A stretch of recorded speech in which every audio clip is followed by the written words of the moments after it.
Saya Holilur Rohma, NIM 21488111047. Di sini saya akan menjelaskan materi Bahasa Indonesia kelas 3, tema 2, subtema 1.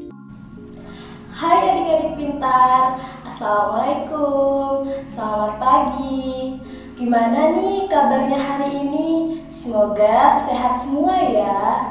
Seperti biasa, sebelum memulai pembelajaran, mari kita berdoa terlebih dahulu.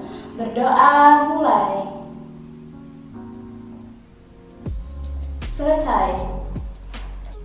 Nah, sebelum ke pembelajaran, di sini kakak ingin bertanya, siapa sih yang pernah dengar kisah dongeng Cinderella? Siapa yang pernah? Oh, jadi ada yang pernah dan ada yang belum pernah ya. Nah, kakak ceritain sedikit saja. Jadi, dongeng Cinderella itu adalah dongeng yang menceritakan tentang gadis cantik yang baik hati yang tinggal bersama kedua saudara tirinya dan ibu tirinya yang pada akhirnya bertemu dengan seorang pangeran di suatu pesta karena sepatu kaca yang ia tinggalkan. Nah, dari cerita tadi, ada yang bisa menyimpulkan tidak? Apa sih dongeng itu? Kenapa? Tidak ada? Baik, jadi di pertemuan kali ini kakak akan menjelaskan mengenai apa sih dongeng itu dan apa saja jenis-jenis dongeng itu, kemudian apa saja unsur-unsur intrinsik yang terdapat di dalam dongeng itu. Simak penjelasan berikut ini ya. Dongeng merupakan bentuk sastra lama yang bercerita tentang suatu kejadian yang penuh hayalan atau fiksi yang dianggap oleh masyarakat suatu hal yang tidak benar-benar terjadi. Dongeng berfungsi untuk menyampaikan ajaran moral yang mendidik dan juga menghibur.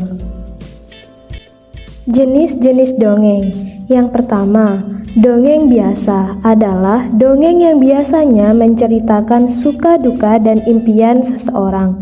Yang kedua, mite merupakan dongeng yang menceritakan hal-hal goib seperti cerita dewa, peri, dan Tuhan. Yang ketiga, dongeng fabel merupakan dongeng tentang binatang yang berbicara atau bertingkah laku seperti manusia. Yang keempat, sage merupakan dongeng tentang kepahlawanan, keperkasaan, atau kesaktian. Dan yang kelima, legenda merupakan dongeng yang menceritakan tentang suatu peristiwa mengenai asal-usul suatu benda atau tempat. Yang keenam, dongeng jenaka adalah cerita yang berkembang dari masyarakat yang bersifat komedi atau lucu. Dan yang terakhir, dongeng parabel adalah dongeng yang isinya mengandung nilai-nilai keagamaan, moral, hingga pendidikan untuk pandangan hidup. Adapun unsur-unsur intrinsik yang terdapat di dalam dongeng. Yang pertama, tema merupakan ide pokok dari cerita. Yang kedua, alur merupakan jalan cerita yang diurutkan berdasarkan sebab akibat atau waktu. Yang ketiga, penokohan merupakan penampilan tokoh dengan pemberian watak dan sifat. Yang keempat, latar merupakan unsur pembentuk cerita yang menunjukkan di mana dan kapan cerita itu terjadi. Dan yang terakhir, amanat merupakan pesan yang ingin disampaikan oleh pengarang kepada pembaca. Nah, jadi apa sih dongeng itu adik-adik? Betul. Dongeng adalah bentuk karya sastra lama yang bercerita tentang suatu kejadian yang luar biasa yang dalam hayalan atau fiksi yang dianggap tidak benar-benar terjadi. Kemudian, ada berapa sih jenis-jenis dongeng itu? Ada berapa? Iya, betul. Ada 7. Yang pertama yaitu dongeng biasa.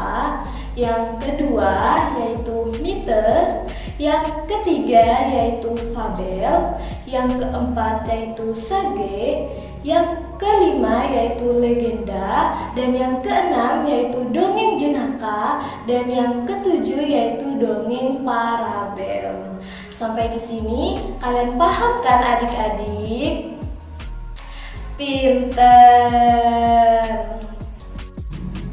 Supaya kalian makin paham, yuk kita simak video berikut ini yaitu dongeng semut dan belalang. Kemudian kerjakan soalnya. Selamat mengerjakan. Semut dan belalang. Pada siang hari di akhir musim gugur, satu keluarga semut telah bekerja keras sepanjang musim panas untuk mengumpulkan makanan. Kini mereka mengeringkan butiran-butiran gandum yang telah mereka kumpulkan selama musim panas. Saat itu, datang seekor belalang yang kelaparan dengan sebuah biola di tangannya. Ia memohon dengan sangat agar keluarga semut itu memberikan sedikit makan untuk dirinya. Apa? Tidakkah kamu telah mengumpulkan dan menyiapkan makanan untuk musim dingin yang akan datang ini? Selama ini apa saja yang kamu lakukan sepanjang musim panas?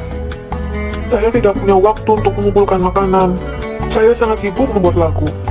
Dan sebelum saya sadari, musim panas pun telah berlalu. Semut tersebut kemudian mengangkat bahunya karena merasa gusar. Membuat lagu, katamu? Baiklah, sekarang setelah lagu tersebut telah kamu selesaikan pada musim panas, kini saatnya kamu menari. Kemudian semut-semut tersebut membalikkan badan dan melanjutkan pekerjaan mereka tanpa memperdulikan sang belalang lagi. Ada saatnya untuk bekerja dan ada saatnya untuk bermain.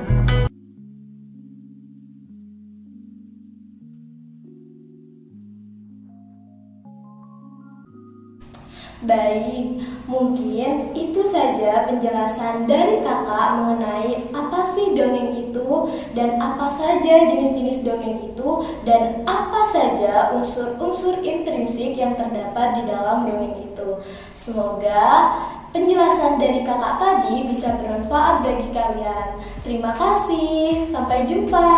Wassalamualaikum warahmatullahi wabarakatuh.